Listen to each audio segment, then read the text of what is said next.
Good evening, everyone. Thank you for joining us for this edition of Let's Talk, where we discuss disaster preparedness under the topic, Preparing for the Unwelcome Visitor, Understanding and Mitigating Hurricane Risk. This evening, we've convened a very experienced regional team to explore that visitor that we are all forced to deal with each year, the hurricane. My name is Shawnita Jordan, and I'm Assistant Vice President Corporate Services at Sagicor and a lawyer by profession. I'll be moderating this evening's discussion. The format will follow the other Let's Talk seminars we've hosted across the Southern Caribbean. We will have about 45 minutes for in-depth discourse with our panel, leaving 15 minutes for you, our audience, to ask any questions.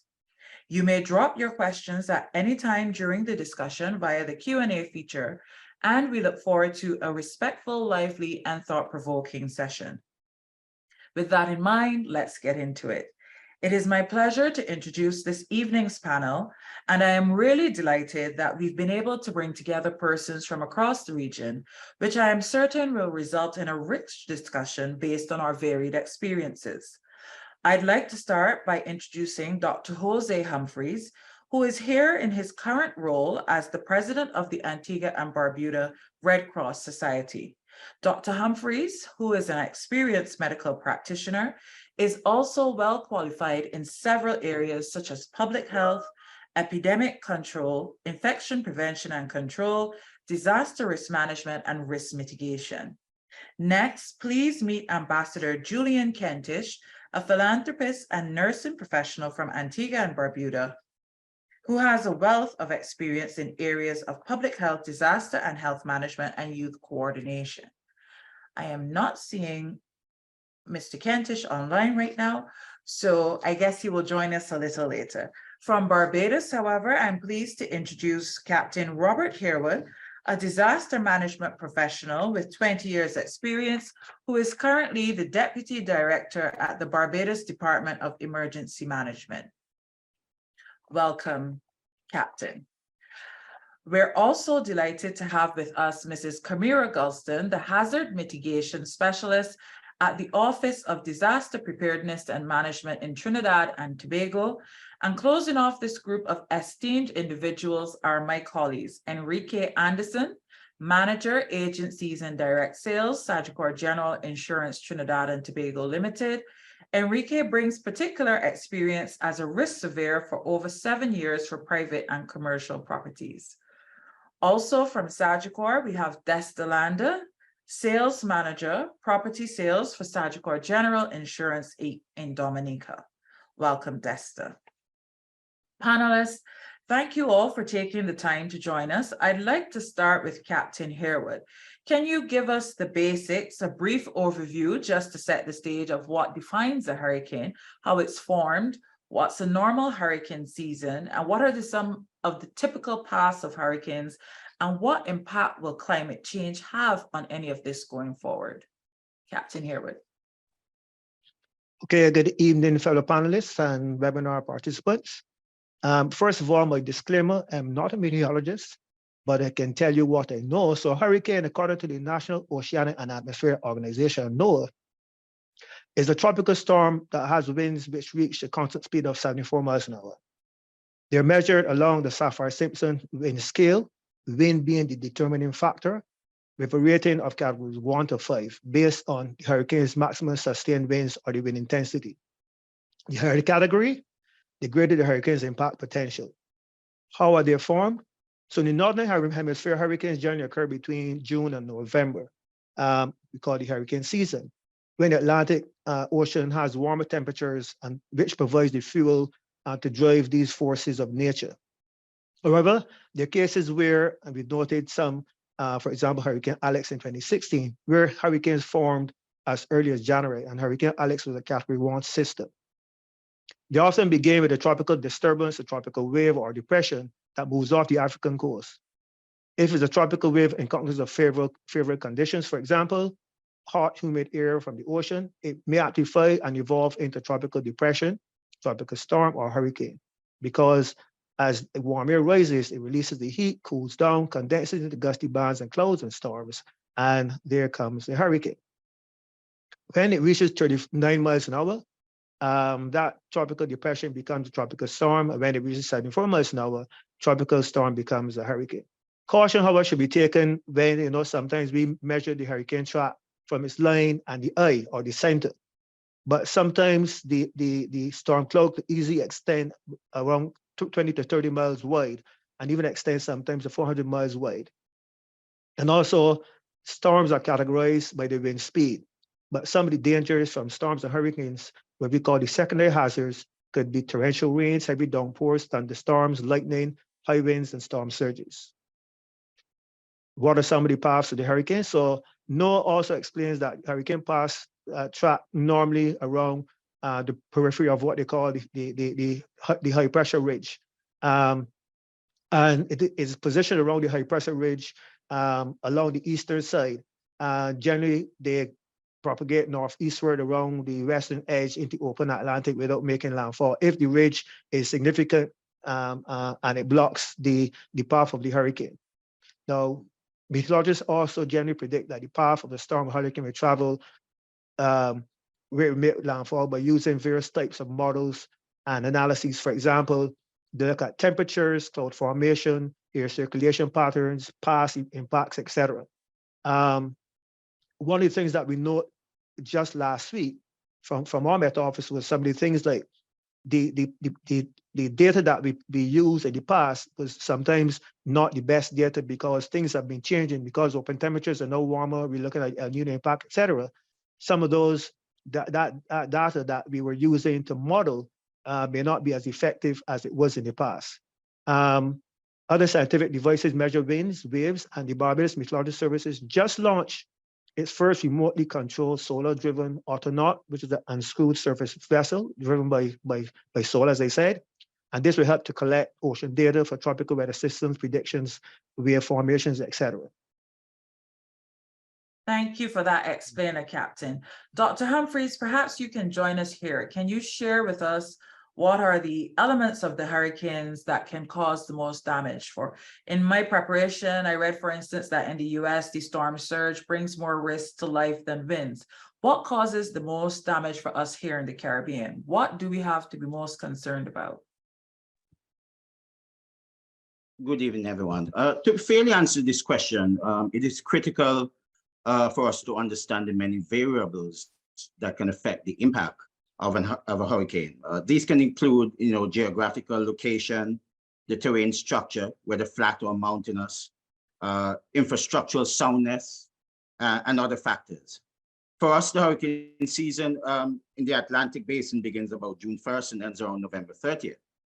And although some storms can occur outside of this period, they're normally stuck within this time. Now, during the peak season, hurricanes form in the Caribbean Sea, the Gulf of Mexico, and also the Atlantic Ocean. The most active period in the Atlantic starts about mid-August, all through late October. So both the storm surge and wind can be dangerous during the hurricane. But the storm surge is, by definition, the storm surge is the abnormal rise of water generated by the storm's winds. It can cause flooding in coastal areas and can be life-threatening. Wind can also be dangerous during a storm. It can cause damage to buildings, trees, and power lines. Let us take, for example, Barbuda or Sister Island. Barbuda is completely flat. It is a very small island that was devastated during Hurricane Irma a few years ago. Now, beside wind, a significant threat was flooding. So in summary, I would say that both a storm surge and wind are dangerous during hurricane. However, I believe that storm surges are more dangerous in terms of flooding and life-threatening situations for us here in the Caribbean. For me, the critical concern is how prepared we are for any impending storm. Thank you, Dr. Humphreys. I'd like to welcome Ambassador Julian Kentish. I had previously mentioned his credentials, but Dr. Kentish has joined us and we are very happy to have him here. As I said, Ambassador Kentish is a philanthropist and nursing professional from Antigua and Barbuda, and he has lots of experience in public health, disaster and health management, and youth coordination. Ambassador Kentish, welcome, and we'll be happy if you could turn on your camera and we can add you to our panel.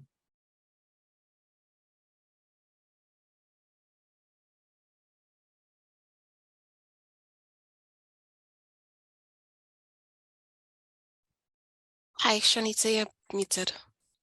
Hello. Typical Zoom mistake. Hello. To our How are you audience. doing? Blessing to everyone.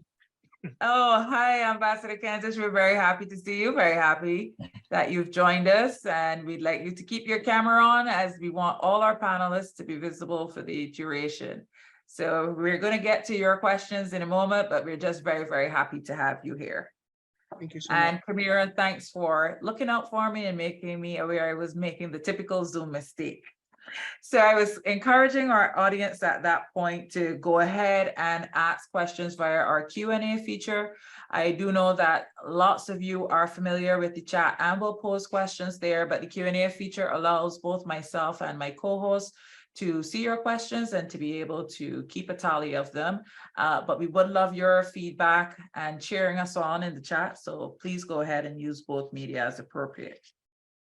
So Kamira, I'd like to bring you into the discussion. Why is it important to be prepared in advance for the hurricane season? What are the risks faced specifically? And from your perspective, can you share how the pieces interlock, preparing nationally, preparing institutionally, preparing as a family or as an individual? Okay, thanks, Shanita. Okay, so due to the geographic location of the Caribbean, we are highly susceptible to tropical depressions, tropical storms, hurricanes, which all fall under the umbrella of tropical cyclones. So we witnessed some of the most impactful ones that have hit landfall within the last 20 years. So Hurricane Ivan 2004, Hurricane Matthew 2016, Irma and Maria in 2011, Hurricane Dorian in 2019. And these caused significant damage to not just the infrastructure, but homes, schools, hospitals, disruptions to power supplies and water supply, loss of life and economic disruption. So being prepared in advance allows the population to take the necessary precautions and the anticipatory actions to ensure their safety, which is top priority, minimize damage and ensure that we have some form of coordinated response mechanism. And this is what we promote at the Office of Disaster Preparedness and Management, a comprehensive approach to disaster reduction and management. In terms of risks, within the context of disaster management, risk is multidimensional. So it incorporates one, hazard exposure, which highlights susceptibility, in this case, both to primary and secondary hazards. So we see where the hurricane itself is a primary hazard, but then we have secondary hazards such as high winds, which cause significant structural damage, cause trees to fall, cause items to be dislodged. We have storm surge, which push the ocean water onto the land, leading to coastal flooding. We have heavy rainfall and flooding, which also contribute to health hazards and the spread of waterborne diseases. We also experience landslides, landslips, power outages, transport disruption, and all these fall under the umbrella of hazards. The second element of risk is the vulnerability. So this is particularly crucial to analyze because it depends on where you are, who you are, and that is what defines how you experience a hazard. So persons will experience hazards differently. For example, male versus female, persons with disabilities, persons in urbanized areas versus rural areas, persons who have the access and the tools to the necessary information for early warning. And finally, the third element of risk is the capacity of persons. So how educated are you to know what to do? Are there comprehensive and tested plans and protocols in place for response and response coordination? And what resources are available for immediate use? So these three components, exposure, vulnerability, capacity, are what classifies the level of risk that persons are exposed to. So in terms of how these pieces interlock as we prepare nationally, institutionally, based on our family and individual levels, disaster reduction takes a bottom-up and top-down approach, especially related to preparedness. So at the national level, it's important to develop and regularly update national emergency plans, outlining roles and responsibilities of each stakeholder.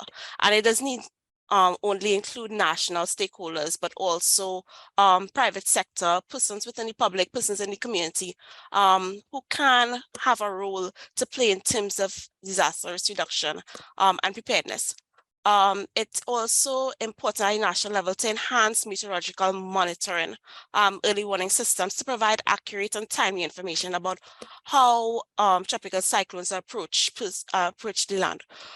It's also important at the national level to conduct public awareness campaigns to educate persons about the risks, preparedness measures, evacuation routes, shelter information.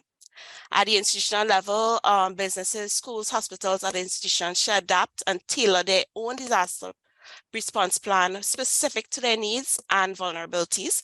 The institutions should also conduct regular drill exercises and familiarize staff with emergency procedures, evacuation routes, communication protocols, maintain backup power supplies, emergency supplies, food, water, medical provisions, and ensure there's some form of business continuity during and after the impact. At the institutional level, they should also identify critical infrastructure and implementation measures to reinforce and protect them. At the family level now, it's important to create your own family emergency plan. And this should include your communication strategies, designated meeting points, evacuation routes, and make sure the whole family is involved in the planning process. Make sure you cater for not just your family members in terms of parents and children, but also the elderly and pets. Make sure that you have an emergency kit at hand, grab and go bag close to the exit, so that you have everything in place, your perishable items, flashlights, batteries, etc. Make sure you secure your homes, reinforce doors and windows, clear your surroundings of loose objects that may be projectiles. Familiarize yourself with the evacuations and your shelter locations around you. Stay informed about weather updates, follow the instructions by local authorities, and ensure that you have some kind of insurance coverage for your property, your belongings, and your vehicles. Preparedness is an ongoing effect. By taking proactive measures, we can reduce our impact, protect lives and property. Thank you, Kamira. That was an excellent and comprehensive answer. It's given me a lot of food for thought. I certainly have some work to do in preparation for the ongoing season. So Julian, to add to what Kamira stated, I would love to hear your perspective about why having a plan is important, and can you talk about why being prepared helps to minimize the risks that are faced? Thank you so much. So as relates to disaster, we know that it is something that really peaks upon us and we are at a higher risk of it. And prevention is just so important, especially in the stance of the Antigua and Barbuda Red Cross and the International Federation of the Red Cross and Red Crescent Societies. We really prepare for disasters because we realize that this really affects lives and thousands of lives every year. So why is it important to prevent? Because with this, we're able to mitigate certain things. We're able to put things in place. And as a federation and a national society, what we do is ensure that we coordinate, we train and equip persons. And right now, having this opportunity in speaking with you and all those who are logged in, having, as what my colleague would have wonderfully said, having preparations and prevention mechanisms in place, such as having your kit, a first aid kit. We know it's always important to have a first aid kit. And what I'll encourage you to do is to reach out to your local Red Cross society, for us, Antigua and Barbuda, and we have a list of certain non-perishable items and certain first aid items that we could use within our households. It's nothing big, it's nothing difficult. I know some persons think that, they must get certain medical sterile, per se, items, but as simple as a clean cloth, as simple as, a certain 4x4-inch wood, in case you need to put certain things together, a t-shirt, having a flashlight. We try not to really use kerosene and certain equipments that could, increase that fire risk. But training is important. Training and having a disaster drill within your households is so vital in the prevention mechanisms. working with your colleagues, working with your communities. We have a saying that, every man, we're friends to another, and it takes a community to raise each other. Knowing your community and knowing safe zones within your community throughout storms, knowing certain key personnel that live in your community, persons who I consider are vulnerable, such as in the older age, the younger children, persons with disabilities. These are important to know as a checklist. How about reaching out to your local Red Cross or even the National Disaster Office as to your coordinator, your disaster coordinator, because it's so important for us to work as a team. And I believe that with prior training and prior knowledge, when a disaster comes upon us, it's the alerting of the system and everyone knowing their position already and being able to work together. So I must say it is just something right to do as relates to disaster preparedness. It is a smart thing to do. And it is important for all of us to step up and increase our action and investment in preparing now rather than waiting for a next disaster to take a hit. Thank you, Julian. Excellent. Captain Herod, I'd like to come back to you for a minute. Can you break down some more detail of preparing for this unwelcome visitor as an individual, whether you live on your own or you have a family? I know Kamira and Julian have given us excellent tips so far, but what other elements should you consider when preparing for the hurricane season? Okay, thank you for the question. Before I answer the question, first of all, I want to indicate that we need to know what we're preparing for. So therefore, we have to look consider what we call a hazard and vulnerability assessment. What are you preparing for? So when we're talking about climate change presents several challenges to us. There's a climate change report out of UWA Mona back in 2020, which indicated that all the climate parameters were changing, sea level rise would increase the height of storm surge, and it would exceed 1 meter by the end of the century. Air and sea temperatures were trending upwards. Air was going to get drier by about 70% by the end of the century. And there was an anticipated 80% increase in the frequency of Category 4 and 5 hurricanes. What does this mean? You're probably looking at intense rainfall, sea level rise, stronger winds. It was mentioned here earlier, health and financial impacts, slow moving systems, etc. So that comes down now to what are we preparing for? So generally, disaster management activities surround the disaster cycle of mitigation, preparedness, response, recovery, which includes rehabilitation and reconstruction. So when we try to prepare our plans, some things we have to look at is how can we mitigate or how can we stop this or lessen the impact of this event on us? What does this mean for us? And if we can't mitigate, then we have to prepare for the event. So mitigation encompasses engineering techniques, building groins, etc., dikes, etc. At the individual, the community level, raising your homes out of the level of storm surge, clearing gutters, etc. That also comes into preparedness as well, and ensuring your home or property to transfer the risk. When it comes to preparedness at the community, the family, community level, as indicated, that hazard and vulnerability assessment. Where you live, how will you escape your home? If you escape, where you're going to go, what you're taking with you, etc. The contingency of emergency supplies, what you need to take if you shelter in place, what you need to shelter in place. If you're leaving to a shelter, what you're going to take to the shelter, and things like that. And normally shelters would only start feeding, at least in Barbados, after 3 days of being in the shelter. Why? Because after the system, you have to put things in place like for us, the school music department and etc. to start to feed or to bring agencies in to start to cook, etc. For feeding of shelters once you've identified how many persons in shelters. So I say that to say that when we go into shelters, if we go into shelters, we need to take at least supplies, food supplies or eating supplies for at least 3 days maximum. The other thing with that is that we advocate sheltering in place first or sheltering at a friend before we go into a communal shelter, because the shelter is just that. A lot of people in one particular space that you may not be familiar with. So you can see some challenges in there. I think my friend from Trinidad mentioned some of them already.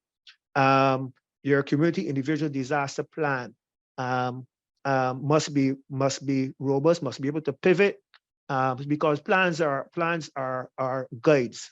You may develop a plan for what you know. And preparedness is a journey, it's not a destination. So when we plan and when we prepare, we're doing that for what we know already.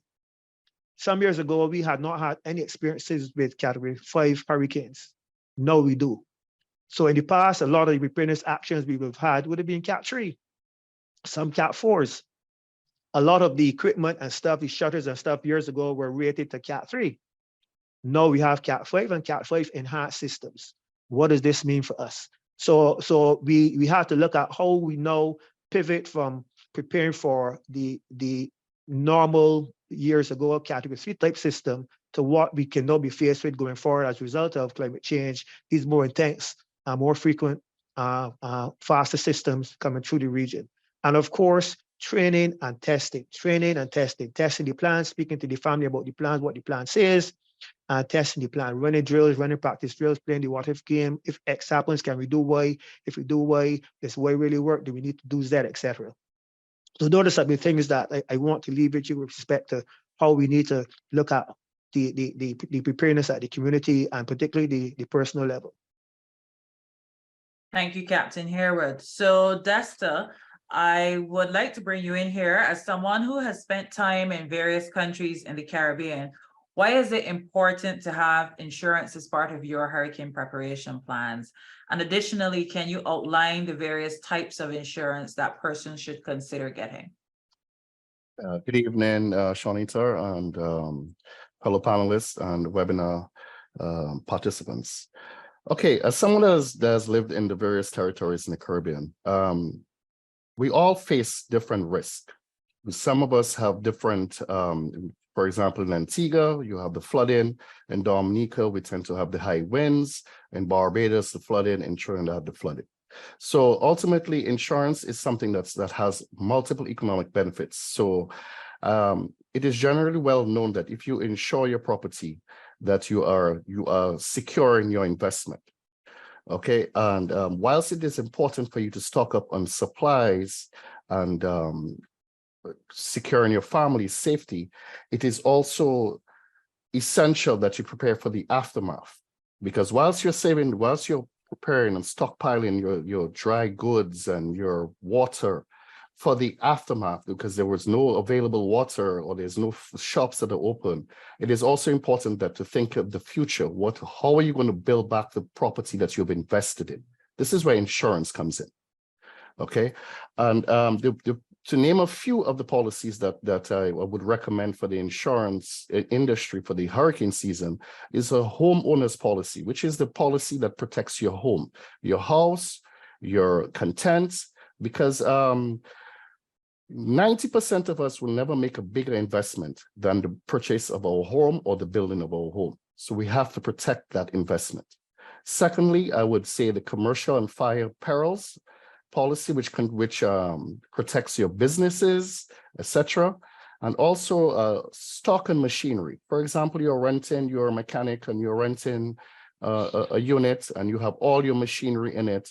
The building's damaged, you're not the landlord, so you're not responsible for building back the building. However, all the money that you have spent and investment that you have spent into stocking that particular business is now on you. So in that being said, I think it is most important that we all in the territories, we are all faced with some sort of risk by a hurricane, whether it is, in our case, in 2017, Hurricane Maria, whether it is Irma in Barbuda, and I can call a few for Trinidad and Barbados, but we all are faced with this risk. So that's why it is important that you insure your investment. Thank you, Desta. Thank you for outlining some of the different options we have for coverage. Enrique, thank you so much for your patience. I'd like to add your voice to the conversation here. As someone who has been a risk surveyor and inspector, what are some of the issues that you see cropping up time and time again? What do you think property owners think may be okay to get away with, but can turn into a real issue later on? Hi, good evening to our viewing audience and the panelists. And thank you, Shanita. There are two key areas I would like to highlight that's coming out of my experience doing the on-site risk inspections and surveys. The first one I think is an endemic issue throughout the Caribbean is maintenance. There's general maintenance of our properties. We oftentimes we consider our cars and we understand the fact that we need to change oil, change filters, rotate your tires, etc., etc., in order to continue to get use out of your vehicle. And if you don't do these things, then you expect that eventually it's going to shut down. Whilst your house or your building doesn't necessarily need an oil change every 3 months, it does need some degree of maintenance.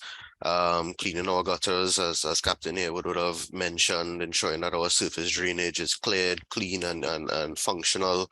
You know, there are different areas that can impact on the severity of damage that we are faced with if we are hit with a natural disaster. Yeah, so general maintenance of households, and even after an event, even if there was no apparent damage to our property, do we practice, or should I ask rather, how many of us practice doing an inspection, a little walkthrough of our house inside and out to see if there's anything visible or not that could be a thread that is starting to be pulled on and could result in more damage the second time around. It could be that one purling screw that got popped up a little bit from the last set of strong wind that is going to be what starts the entire roof blowing off at the second event, you know. So I think it's something that we as Caribbean people severely lacking. Putting on my insurance hat now, I would say a major issue that persists again throughout the entire Caribbean is that of underinsurance. Yeah, underinsurance on the individual scale and underinsurance on the macro scale. Insurance penetration throughout the region is at 35%, meaning 35% of the risk or the exposures that should be insured are actually insured. And this is a broad brush figure. This is pertaining to lives as well as physical or tangible things, properties. So as a region, we are largely underinsured, which means that we're putting a lot up to hope, and we're putting a lot up to guess and chance. And at the individual basis, whilst you do know that the cost may be prohibitive, a lot of properties, be it private or commercial, are also underinsured. Yeah, when I say underinsured, what we are looking at or what we're referencing is the cost to replace or reconstruct what it is you have right now. So if you're in Barbados, Antigua, whichever territory, Trinidad, and that's using simple figures for simple maths, yeah? The cost of rebuilding my house is $1 million, be it Barbados dollars ECTT, $1 million, but the premium I think is a bit too high for that, so I insure for 500,000. What I've essentially done is I've insured 50% of my exposure. And regardless of what, if I have a Cat 5 hurricane making landfall on any of the Caribbean nations, and there's what we refer to as a total loss, what you have lost is $1 million in value. And the most that your policy is going to pay you is the amount to rebuild half of that. Yeah, which means you're going to have to out of pocket or seek financing or whatever other arrangement you can to find that other $500,000 worth of value. Yeah, so it's really not in your interest to risk it. I know I certainly don't have $500,000 sitting anywhere to rebuild a house, and I'd be happy at the event of a loss for the insurer that give me a little change every year to come forth and hand me that check as expected, you know. And I think it's something that we should look at in our personal capacities. Thanks, Enrique. So just a question that comes to mind. So say I do have $1 million house and I put $500,000 in coverage and 50% of my house is damaged. What does the insurer pay me then? Oh, good question. Yeah. Make me put on my training hat now. So property insurances, there's an aspect of it, or it's called average, right? So essentially the proportionate amount of what you have insured of your exposure, that proportionate amount is what will be settled in a claim. So it's not a limit of insurance up to. So let's say I have, using the same example, so my house should be insured for $1 million. I've insured it for $500,000 and I have sustained $250,000 worth of damages, yeah? What I have done is insured 50% of my value exposed, yeah? and I've insured or I've purchased coverage for 50% of essentially my losses.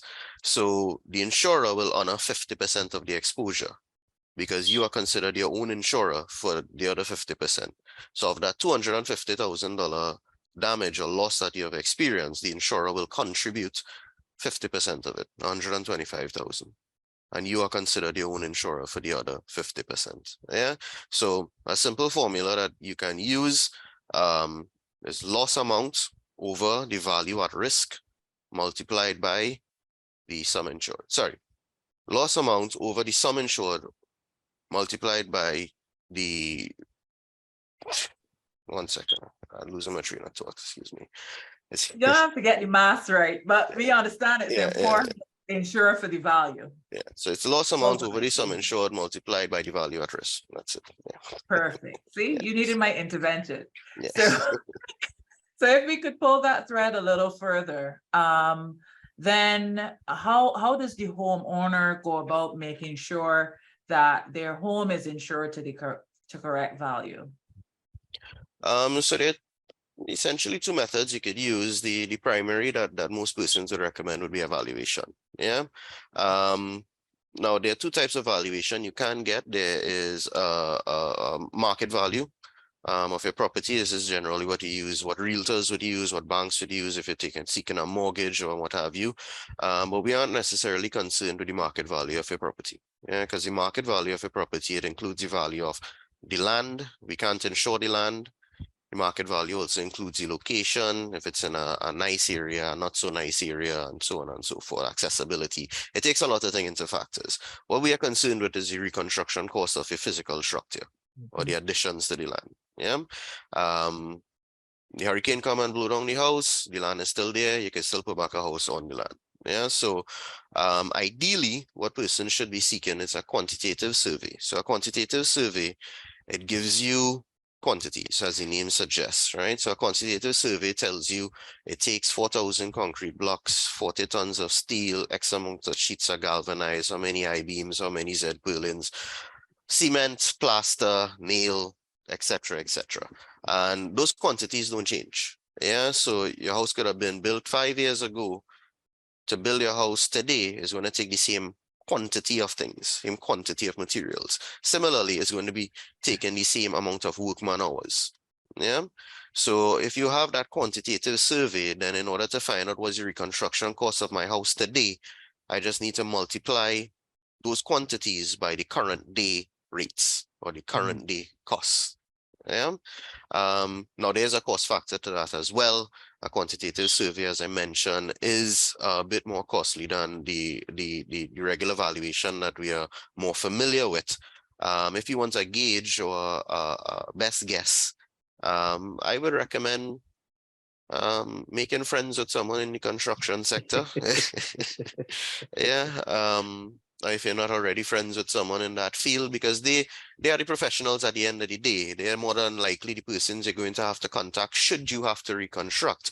So it makes sense to have a chat with that person and say, hey, can you give me a gauge of my house here? How much would it cost at today's cost to rebuild if necessary, if needed? And you use that as a gauge. It's not the ideal thing, but is some information I think is better than none at all. Okay, great, Enrique. That's a lot of good information for our homeowners out there. Desta wants to make a quick intervention. Desta? Okay, I just want to piggyback on what my colleague from Trinidad is saying. It is the evaluation of the property is essential. As he said, this is what is going to determine how the property is going to be replaced. But more importantly, I would like to encourage everyone to do, I know there is a cost factor to it. However, please do recent evaluations. So every 3 years, do an evaluation. The reason for that is because, yes, as Enrique pointed out, if you have 500 concrete blocks in 1975 and in 2023, it's going to take the same 500 blocks. However, the prices have changed. The concrete blocks have increased. The nails probably has decreased. The labor has, the manpower has increased. So you want to keep up to date in the market, because and again, I can only use, and I will bring it back, I use Hurricane Maria as a prime example. There were people that were insured to their value, at the time. However, when they came to purchase the concrete blocks, the steel, everything, they realized that they were a bit short. When they came and they were, you know, basically querying, and so I asked, when last was an evaluation done? Oh, well, I did that 10 years ago, but I haven't added anything to my property, so I don't need to do anything. I don't need to do an evaluation because the house is the same way it was when I built it. That is correct. You are absolutely right. We are not insuring land, so we're not interested in the market value. However, the mason that will help you build the wall, he now charging $200 when he was charging $100. So if you do not take these factors in, you're going to have a situation, as Enrique said, about under-insuring. So I just wanted to highlight what what Enrique said, but be current. Try to do an evaluation every 3 to 5 years. Thank you, Dexter. Thanks for that feedback. Lots of good tips for us homeowners. Dr. Humphreys, I'd like to bring you back into the discussion here. Can you share about the other impacts of hurricanes developmentally on the economy? Because we've gotten lots of good impact or good information on the impact for persons, for individuals. How do these events impact our economies from a short, medium, and long-term perspective? Thank you so much for that question. Hurricanes can have both short-term and long-term impacts. Medium-term impacts are also indicated.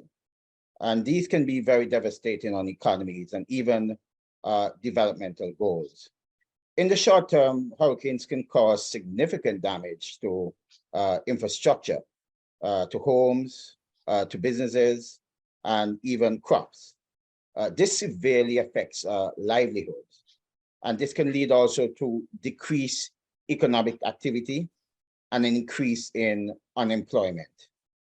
In the medium term, the rebuilding process can somewhat stimulate economic growth as resources are invested in reconstruction. However, this growth can be temporary and may not be sustainable in the long term. In the long term, hurricanes can have a negative impact on economic growth by reducing investment and increasing the cost of capital. In addition to the economic impacts, however, hurricanes can also have social impacts. For example, they can lead to displacement of people and loss of life. They can also exacerbate existing inequalities by disproportionately affecting vulnerable populations. The Red Cross plays a significant role in RFL, or Restore Family Links, and has a very robust beneficiaries program, livelihood programs, and cash voucher programs, and other programs that can assist persons who are displaced and affected.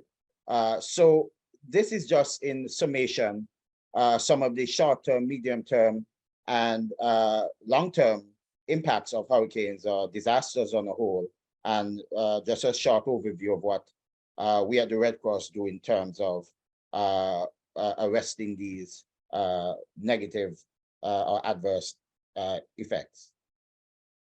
Thank you, Dr. Humphreys. And I'd like to thank all my panelists for the information they have shared so far. It's been a really thought-provoking discussion. Now, I'd like to pose a scenario and have all our panelists weigh in. How do we build a mindset of preparedness and resiliency across all our countries and all sectors of the population? Because what we are all clear on, having heard your contributions this evening, is that hurricanes are the visitors that aren't going to stop coming by. What are your thoughts? I'd like to start with Camira. Yeah, thanks for the question, Shanita. Okay, so building a mindset of preparedness and resilience requires collective and sustained effort. There's no single action or no one size fits all in terms of our actions and how we could better prepare. But it takes education and awareness implementing comprehensive educational programs for different age groups. So from preschool to the elderly, using different channels, make sure it's easy to understand, tailored for the different sectors of the population. Ensure that we have some form of leadership and advocacy among national and local leaders. So not just the government officials, but community leaders, influencers, persons who can advocate for and prioritize preparedness and resilience efforts. Establish champions who will emphasize the importance of preparedness across different sectors. It is also important to foster collaboration among government agencies, nonprofit organizations, businesses, academic institutions, community groups, so that we have some coordinated approach and make sure that we not only foster the collaboration, but also create some form of platform that we can share information and also that we can add to the information because we have a lot to share as individuals. Also to provide training programs and workshops so that we equip individuals with the necessary knowledge and skills to prepare and respond. Introduce incentives, so tax benefits or reduce insurance premiums for individuals and organizations that prioritize and invest in some preparedness mechanisms, but also recognize individuals who demonstrate exemplary efforts to create positive role models that could follow suit and share success stories and testimonials. And at the national level, make sure that we integrate our actions into policies and regulations, building codes, land use planning, in terms of infrastructure development, ensuring that disaster preparedness and disaster reduction is integrated at different sectors, within different sectors, and that we are implementing actions around it. Thank you. Thanks, Kamira. To the entire panel, I want to get your feedback as to if you think that we are doing enough. Are we doing well enough from a Caribbean perspective? Because several of the contributions that we're seeing in the Q&A facility that we have is that we are seeming like we're almost helpless. How do we strengthen our mitigation measures? Persons are citing that when significant events occur, such as tropical storms and hurricanes, there's loss of power across multiple communities. How do we help each other as Caribbean people? It seems like the audience this evening is concerned about us doing better and us making ourselves more resilient. What are your thoughts on this?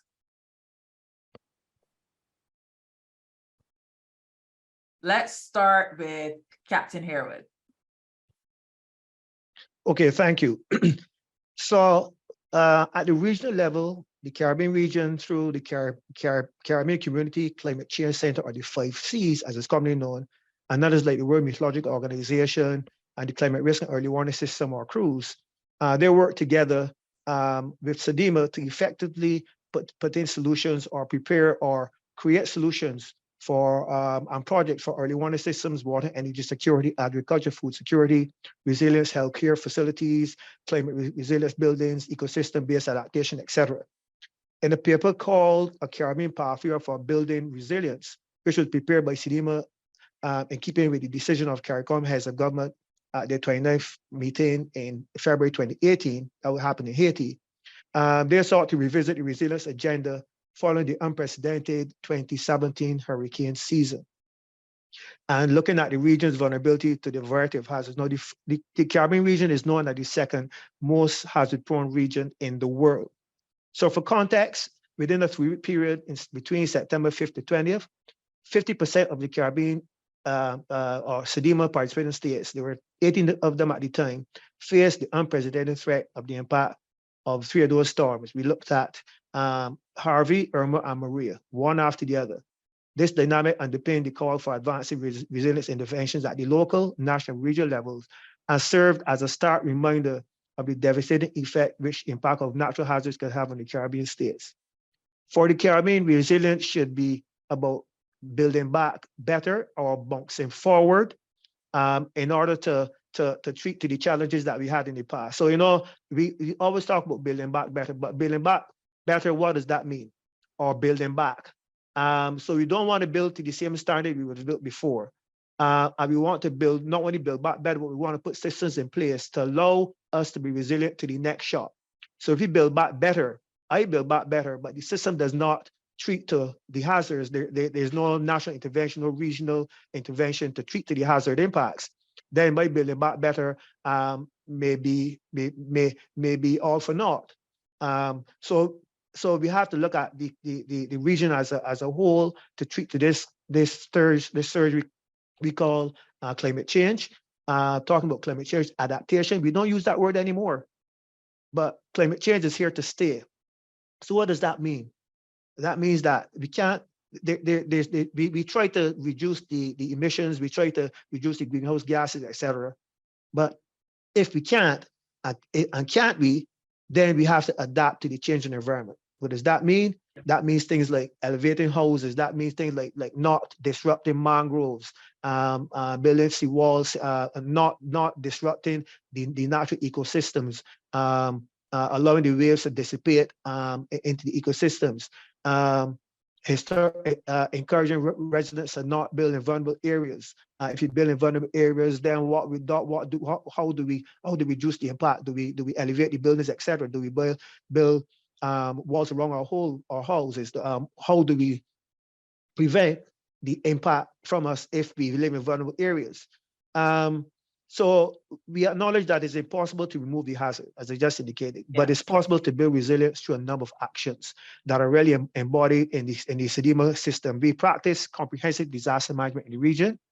All the CDMA states, all 20 of them now, have the CDM strategic plans, which looks at treating to all hazards, all phases of disaster continuum, including all peoples, both the vulnerable and the not so vulnerable at the time, knowing that everyone becomes vulnerable after an impact. And we have to then seek to build a community that understands the risk. Now, one of the things that we oftentimes don't realize is that if we don't put resources into resilience, I think it was mentioned just a minute ago, we can really set a country back by at least 10, 15, 20, 30 years. We put all the money into developing systems, etc., but we don't necessarily invest in maintaining them. And systems come along and they are increased in the size and the strength, etc., and they disrupt a society. And we talked about it earlier about the financial impact, the economic impact. These events can really set a country back 10, 15, 20 years while the country is seeking to move forward with a developmental process and the like. So I just want to leave you with that. Yes. Thank you. Julian, quick intervention. What are your thoughts on how prepared we are for hurricane and other significant events, given your involvement with the Red Cross? Yeah, I'm actually enthused as relates to the discussion that's happening, and I think that you guys are doing an amazing job as relates to capitalizing and starting the discussion on this. And I think that piggybacks from your question, what are we doing and where do we see ourselves? I think it's a start and it's a work in progress. What I will say is that we must have and maintain the level of expertise. Having that round discussion is what we're having now with different experts together in touching this, because we can only tackle it in harmony. And to add, I would say having a preparedness response, an effective response, and this is normally a cyclic approach that is designed to analyze capacities and look at our strengths, look at our weaknesses, and see how we could capitalize on them. Is one of the ways that we could capitalize on this, and we could really help in bringing our communities together and having others be more aware of these conditions. And the approach that the Federation and the Red Cross uses is what we call the preparedness for effective response. And what we really do, we really explain the approach that normal, national societies would use, internal and external risk and hazards that we want to prioritize with. So we really reach out, and I really loved my colleague, is it Camara? That's her name. She would have spoken as relates to incorporating the younger populations, and the Red Cross have a lot of programs into the schools where we integrate disaster preparedness, climate change topics. We correlate first aid in environmental situations so that we could more orient our younger ones, orient persons who are not as educated and who live in certain rural or areas apart, separate very unique areas within communities so that they could have a better approach and prioritize. It's so important to do an assessment as to the current response system. And unless we, do a SWOT assessment and look into our weaknesses, our self-assessment, our disaster simulations and our reviews during or follow-up on an operation, we would not move forward. And also, having gathered all that assessment, I think it's important for us to prioritize and analyze the focus on the in-depth analysis of what's happening and identifying our barriers that needs to be overcome so that we could better prepare for a disaster. And with that, a work plan must be put together. And this work plan really creates that roadmap to increase response capacity.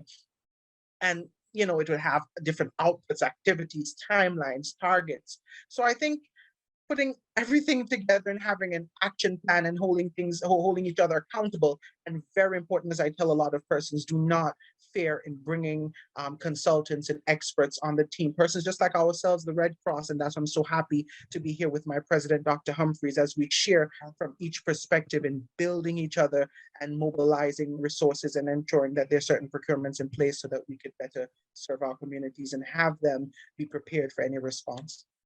Thank you. Excellent. Thank you so much, Julian. Excellent feedback for us here this evening.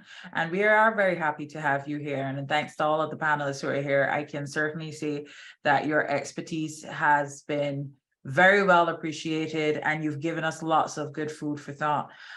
Dexter, I'd like to come to you. I know the hurricane season has started. We're a month in. Is it too late for property owners to get insured? Is it ever too late? And could you walk us through what that process looks like for the average property owner? Thank you. Okay, it's never too late to insure your property. Okay, it's never too late. The only time that you will not be able to insure your property during the hurricane season is if the particular territory is under a watch or a warning. Then those couple of days, the insurance policies will not be written up. Okay, but besides that, of course, because for example, if you were in constructing your home and you finish the house in July, you're in the middle of the hurricane season, but your house has to be insured, right? So that's what works. How it works is that we look for a recent evaluation, as I mentioned earlier, which will detail the reinstatement cost of the building. As Henrique would have highlighted, insurance does not cover land. Insurance covers the actual physical structure.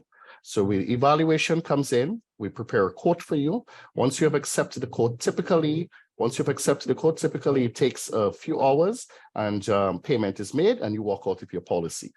In one day, consider yourself going to the grocery store and then the fish market, and then you stop for a beer. Yeah, in that timing, your house could be insured. So we encourage you to look at during the hurricane season. I know some people might be scared and say, well, the hurricane season, no, I can't insure. That's not true. Insure before the actual hurricane comes. That's my advice to you. Thank you, Dexter. So we have some questions that have come in through the Q&A facility. We have a question from Sonia Whitaker. I'm not certain which country Sonia is in, but she is asking if there's a system for collecting feedback from our community members regarding their awareness and understanding of some of these climate-related hazards. So I guess Sonia wants to know, how do we know what the community knows? Kamira, could you give us some advice from a Trinidad perspective? Okay, thanks for the question.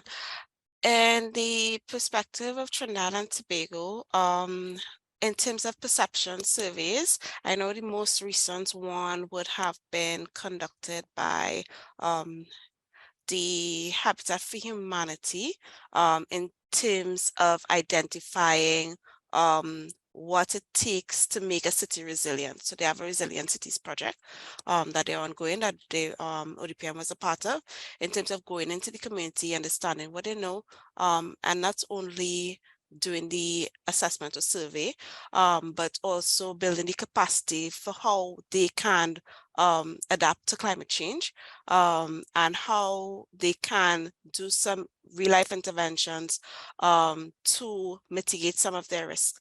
So I know that project in particular in Trinidad and Tobago was conducted. Great, thank you, Kamira.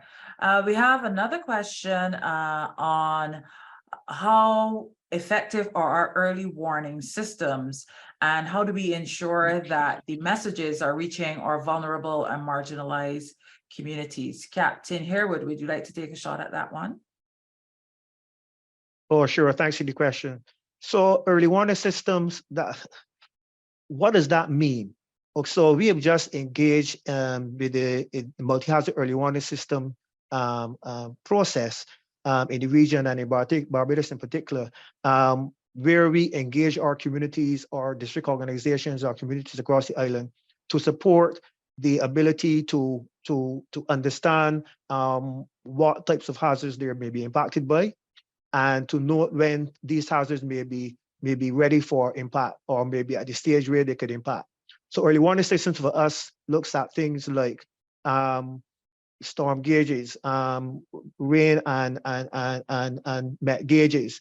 We're talking about the just knowing your community, for example, knowing when to the basic level, when water is at a level where you know it is not going to flood. For example, where I live, I know that when the water reaches a certain level on the road, the well is saturated, and therefore it will flood.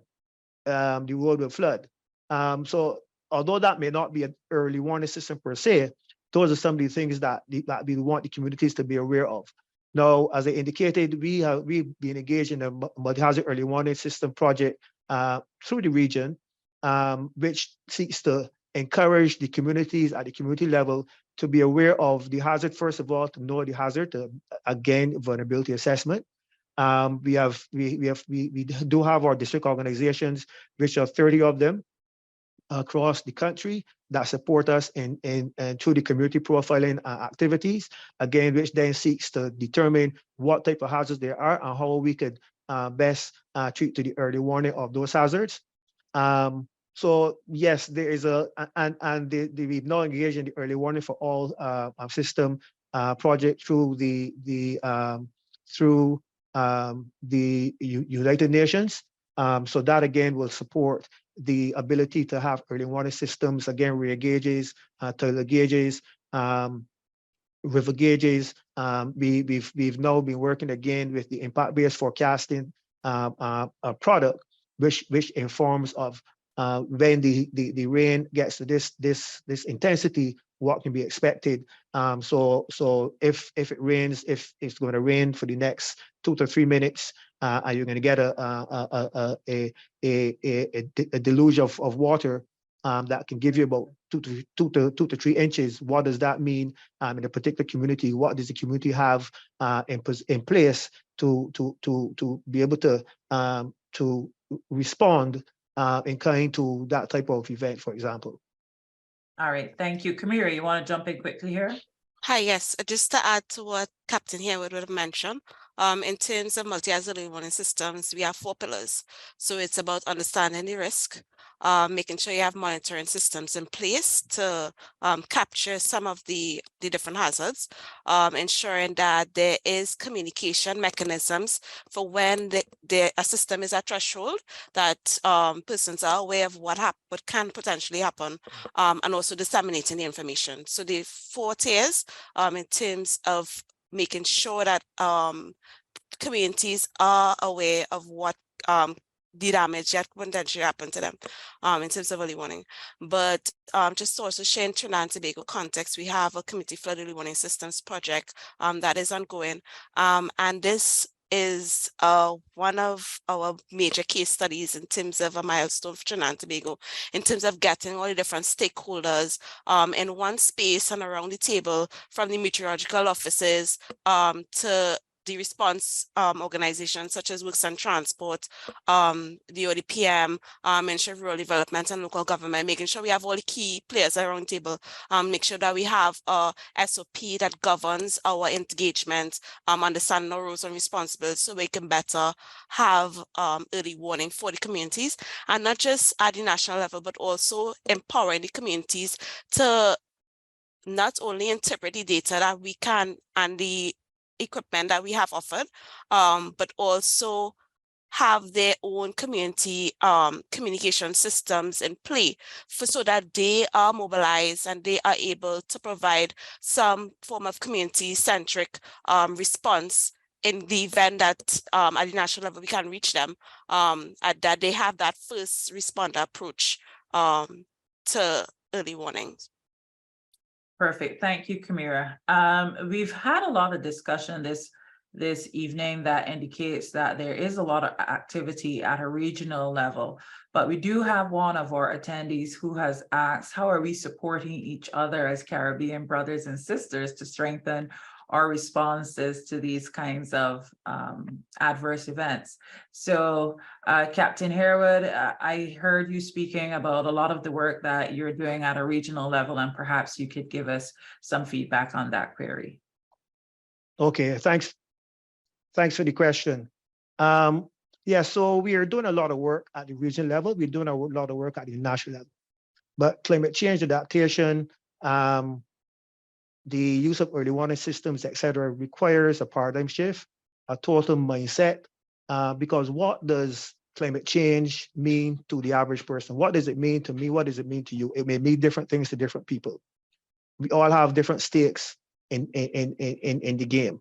So we are on, I think we are on the right track, but at the national level, we need to change the mindset. Persons need to understand, community members need to understand at the basic level, how could climate change impact upon you, on your life, your livelihood, right?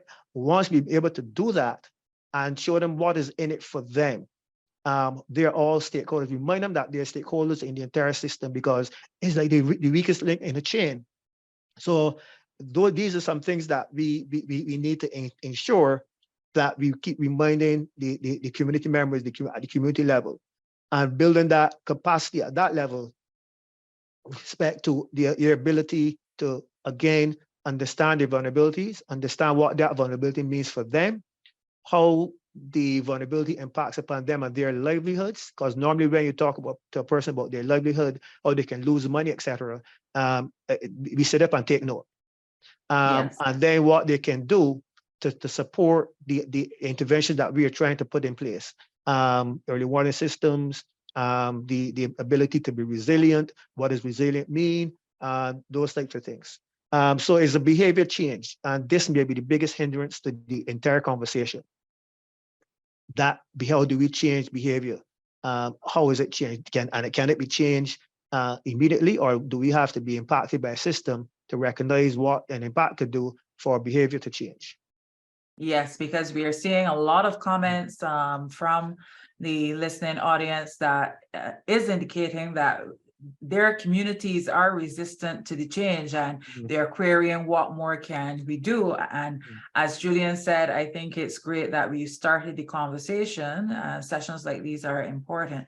So Captain Hardy, you were talking about vulnerability and our vulnerability to climate change, but I'd like to switch gears a little here right now, because we are having a question, and I've seen more than one of these coming up, about how do we protect the most vulnerable in our communities, especially during the hurricane season. I know we may have made a glancing comment on it, but there's a specific query on how do we protect the vulnerable in our communities.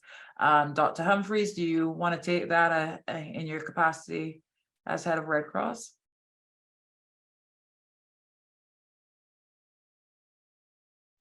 Thank you so much for the question. I think that is a unique strength, at least where the Antigua and Barbuda Red Cross is concerned.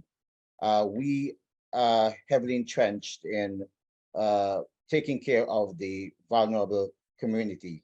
A case in point, during a recent storm, we were out during the storm itself, taking care of some of the homeless persons.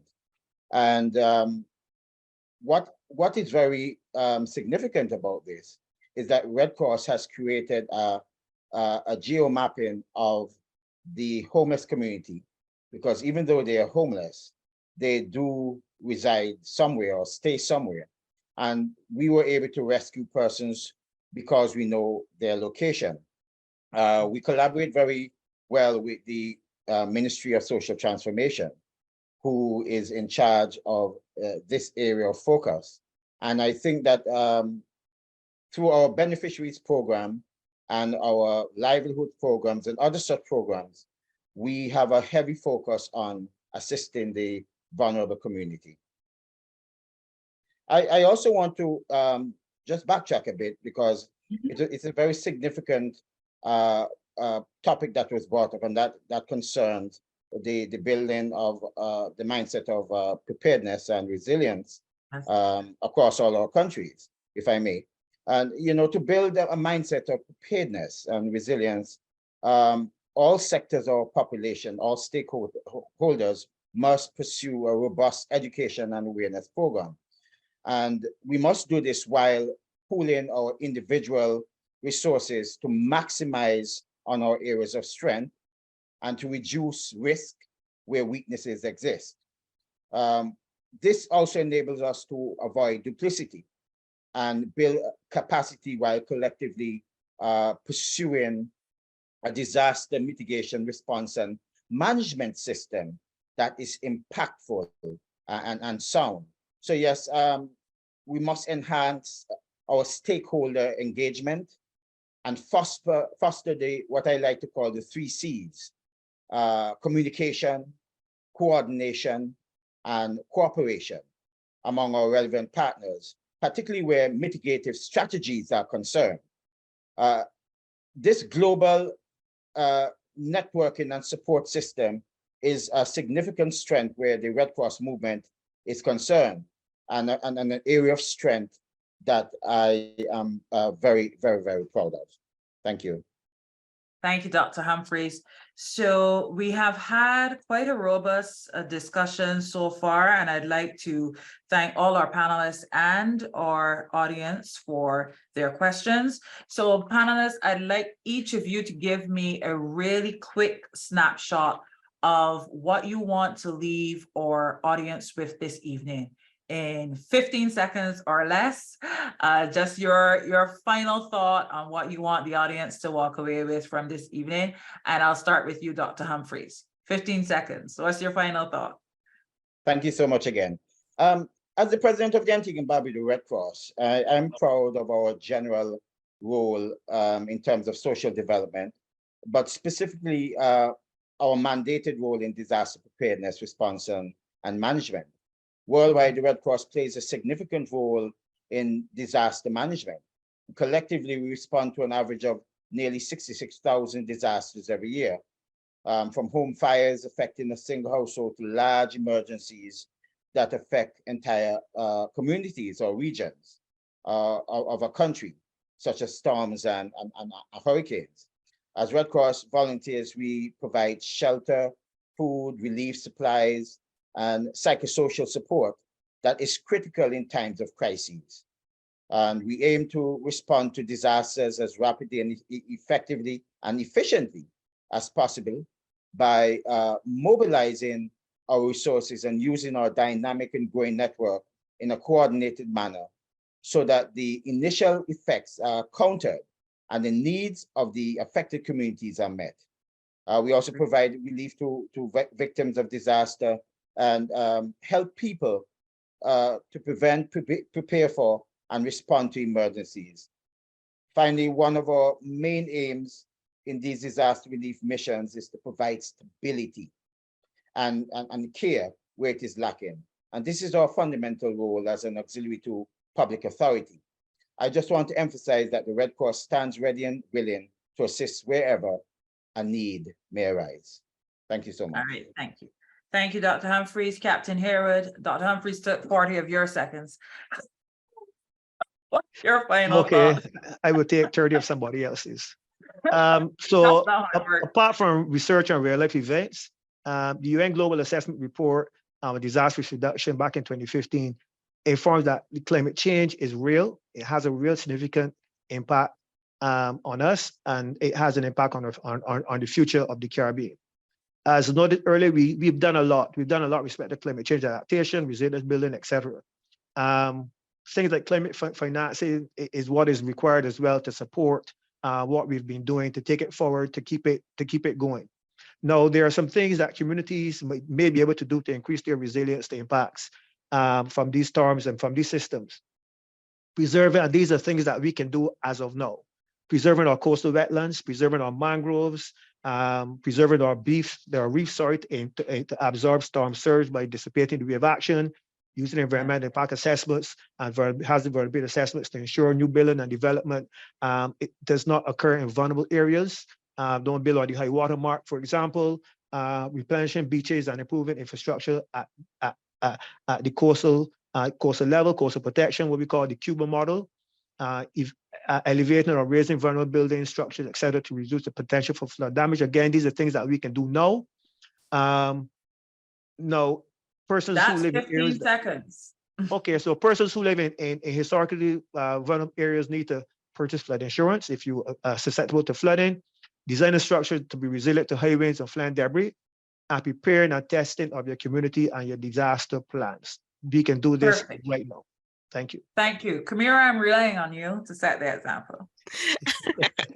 Okay, so I just want to reemphasize the point of comprehensive disaster management. Understanding risk is crucial in order to mitigate impact, prepare, protect lives, and ensure we have a coordinating response to minimize damage and loss. We all have a role to play. Let's work together to enhance resilience within the region.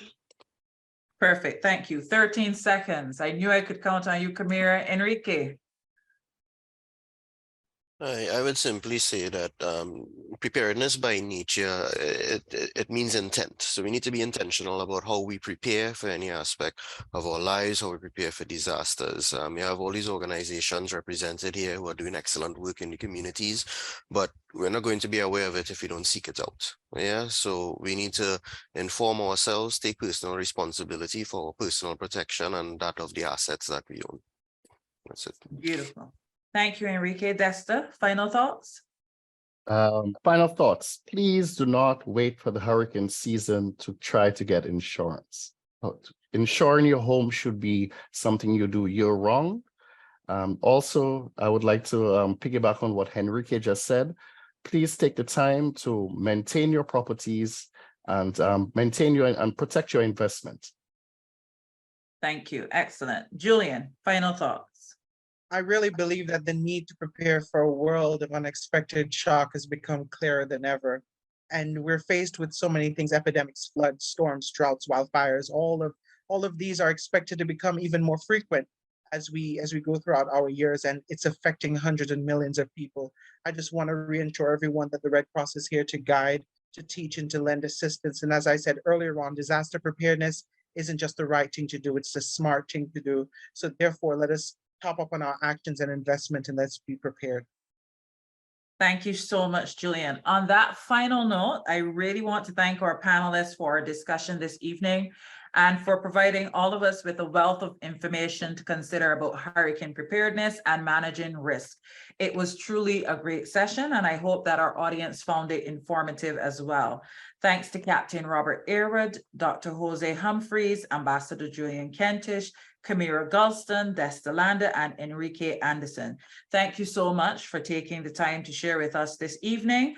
To our audience, you have been fantastic. Thank you for allowing us to have this all-important conversation, and we look forward to bringing you many more of these. And on behalf of Sagicor, thank you and have a great evening.